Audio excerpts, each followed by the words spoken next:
The title is Don't Follow Your Passion, 4 Reasons Why Making a Business Out of Something You Love is a Mistake. And this was an opinion that somebody had, and they gave 4 reasons why. Say you're very passionate. They use an example. Say you're very passionate about baking desserts and you want to be a baker. And they said it's one thing to say, God, I love baking. I'm going to make a business out of it. But John, you know this, having been an entrepreneur, all of a sudden you're a baker and then you're an accountant. And you're a procurement person, and you're an HR person, and you're a scheduler, and you're all the other things, and you end up not doing what your passion is that you got involved with. Yeah. But a lot of other people say if you really love what you're doing and you have a passion for what you're doing, you're going to be successful. So I could see where this would go either way, but what was your take on this? I thought it was a really well done article, and I think actually it's more of a gentle warning to somebody or an individual who does want to follow their passion. Let's say you're a carpenter or a furniture maker and you're going to open a furniture store. I think that the little prodding was, be aware that when you do this, you're gaining a boatload of new responsibilities. You know, I learned business by default, and I'll say it this way: my first business partner took care of the business. He was the business half. And he was a great salesman and a funny guy. And I was the creative part. And he would trot me in at the right time to sell the creative, and I was trotted out. But I was not necessarily the face of the business. But that changed over time as our ad agency grew. And Tim used to tell me this all the time. He goes, you're the face of the company. Yeah. People are buying the creative. Buy the creative, that's it. I don't care about the backroom stuff. But I didn't really understand that or come to grasp that until much later when I had to. When the business changed and our relationship changed, I had to learn a great deal about the business that I never knew before. And once you learn it, you can't unlearn it. It's like, once you see it, you can't unsee it. And I do think that it's affected my entire career in that I'm always aware of cash flow. I'm always aware of how we present ourselves. I mean, it's the whole thing.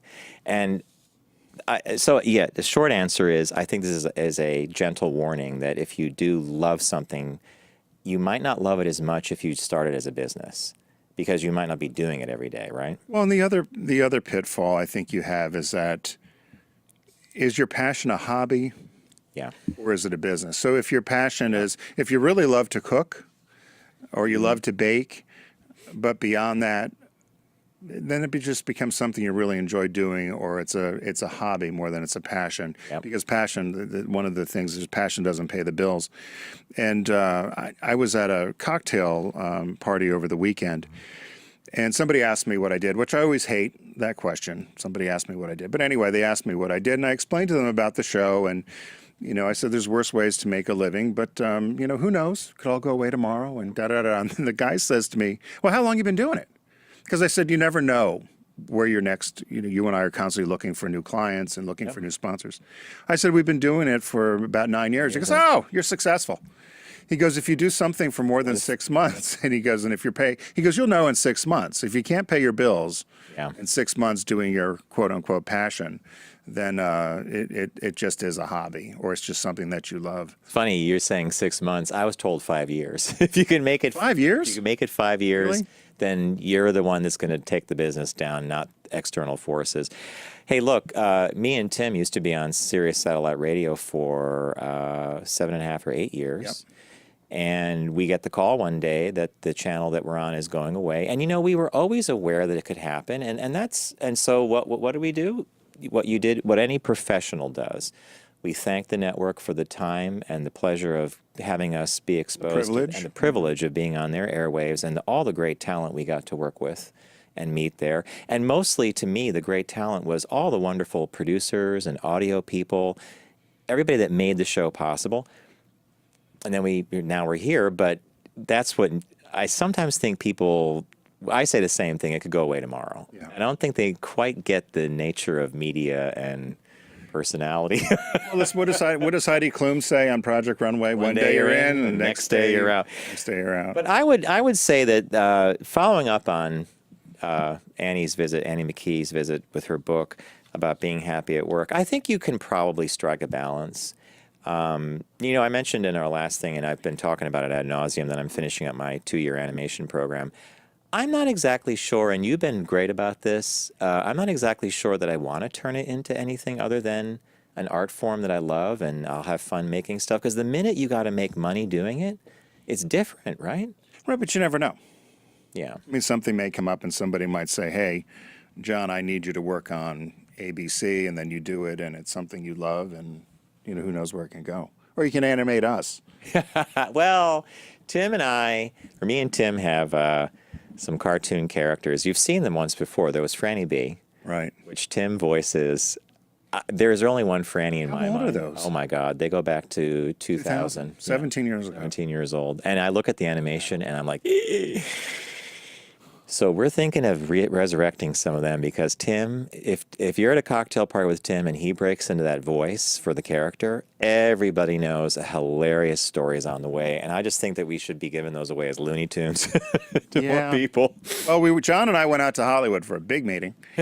I remember this. I remember this meeting. We were at the Ivy. Yeah, it was The guy sits us down and he says, he takes his glasses off, he watches the video clip, watches the cartoon, and then it's just, it's too smart. He said, your audience your is. audience is Boston to DC. We're like, no, really? This needs to sell in Peoria. And we never got beyond the shtick, which is probably, although our biggest audience here is Texas. Hello, Texas. And we hope Texas is getting over it. Yeah. My God, just as a weird factoid, I read this morning that the amount of water dumped that everybody suffered through with Hurricane Harvey literally lowered the crust of the earth in that area by 2 centimeters. Isn't that wild that they could actually measure that? That the trillions of gallons of water lowered the crust of the earth. That's crazy. There's something I saw that you would have liked. I probably should. I was going to put it on our focus group page on Facebook. So somebody did. So there was about 5 feet, 4.5, 5 feet of water that were dumped on Houston. And you can hit your zip code in of where you live and what that would look like On your in own. your own zip code, where the water would be. So if you typed in, if you were in Manhattan, for instance, or Philadelphia, you type in the zip code, and then it will do a map to show what would be covered and how deep the water would be, which I thought was fascinating. It gave you a perspective. Great one. You should put that on I'll Facebook. put that on. And it does give you perspective. Yeah. That's a good Because one. all of a sudden you realize 4 feet of water It's covering 4 a feet of major water. city. And Houston's a major metropolis. It's a major city. As we got off that topic. Anyway, to wrap up on passion projects and why making a business out of a passion may not be a smart thing, sit down and think about it if you're going to do it, and realize that the minute you call it a business enters into it, and that's accounting, and that's cash flow, that's everything that goes into it, and that may not be what you want to do.